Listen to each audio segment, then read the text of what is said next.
Okay, 10 માર્ક્સનો question है common cold એને કોરાઇઝા બી કહેવાય. ઓકે, એની ડેફિનેશન ફટાફટ સમજાવી દઉં કે જો common cold is an acute infective inflammation. ઠીક है, એક્યુટ એટલે તરત થતું, ઇન્ફેક્ટિવ એટલે ઇન્ફેક્શનથી, ઇન્ફ્લામેશન યાની ઇન્ફ્લામેશન તો સમજાવવાની જરૂર ના પડે.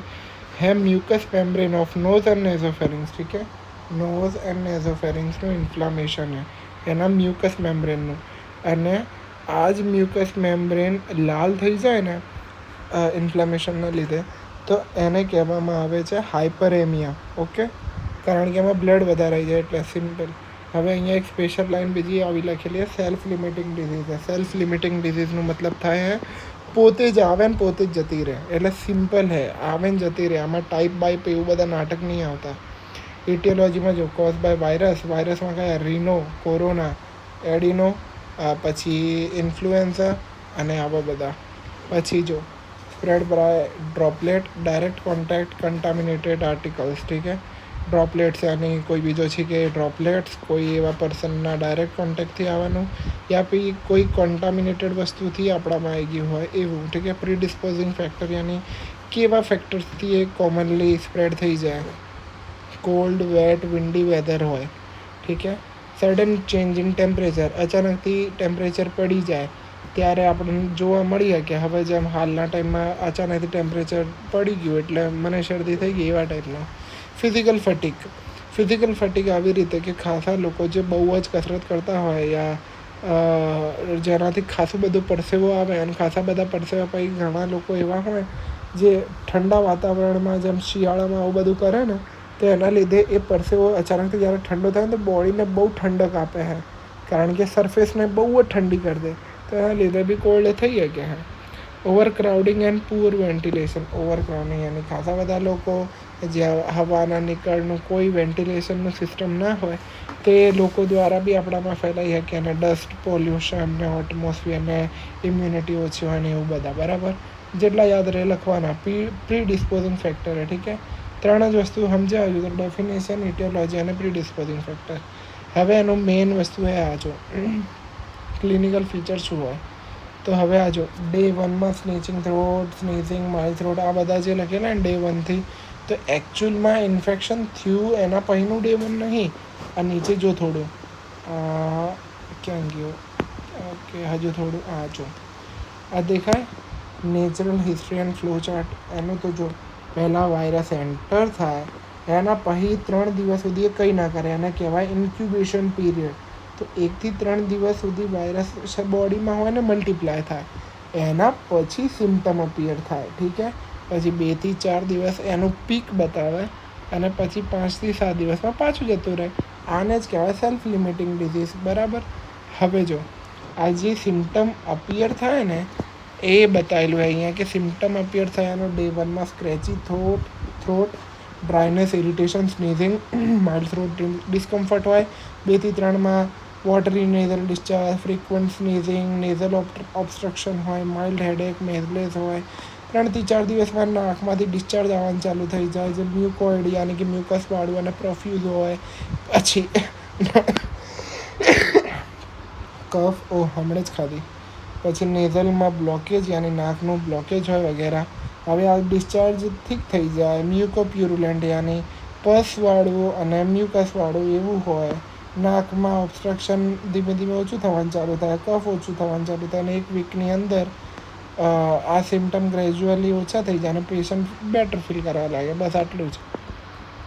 એની પેથોફિઝિયોલોજીમાં સિમ્પલ કે પહેલાં વાયરસ એન્ટર થ્રુ નોઝ અને માઉથથી મલ્ટીપ્લાય થાય નેઝલ અને નેઝોફેરિંગ્સ મ્યુકોઝામાં.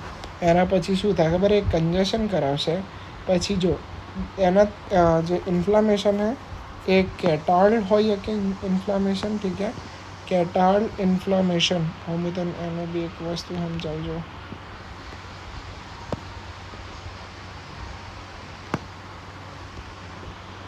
Catarrh inflammation is inflammation of the mucous membrane in one of the airways or cavities of the body.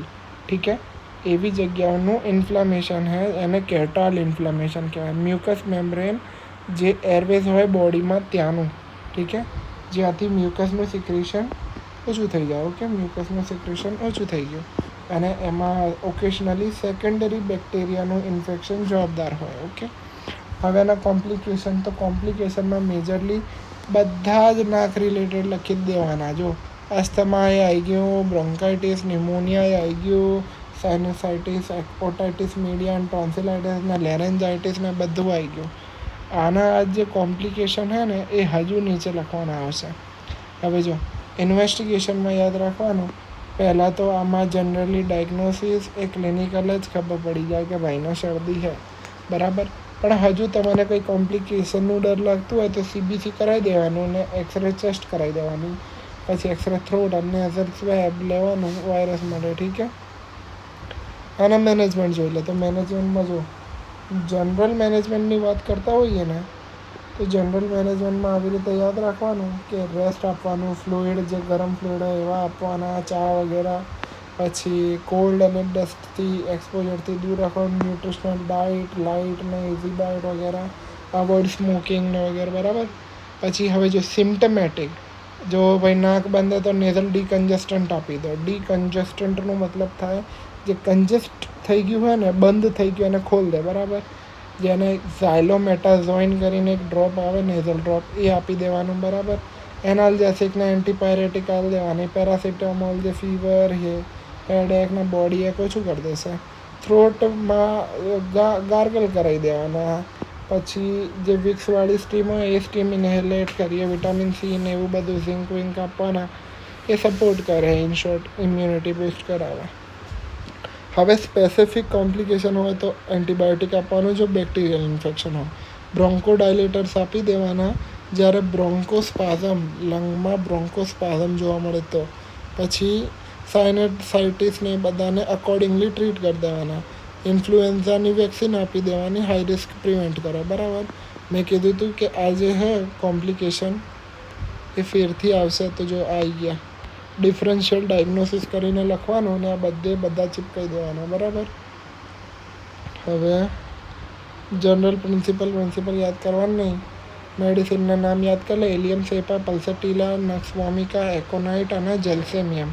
ઠીક છે, આ 5 મેડિસિન છે.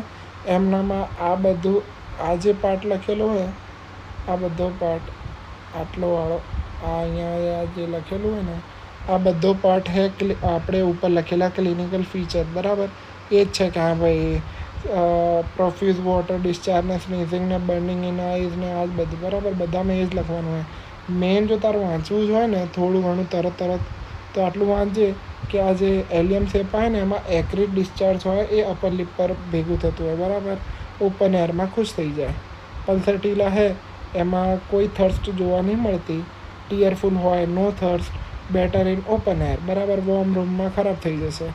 નેઝલ બ્લોકેજ છે એ શું થશે કે હેવીનેસ ઓફ હેડ કરાવશે, ઇરિટેટ અને વોર્મ તો એવું બધું.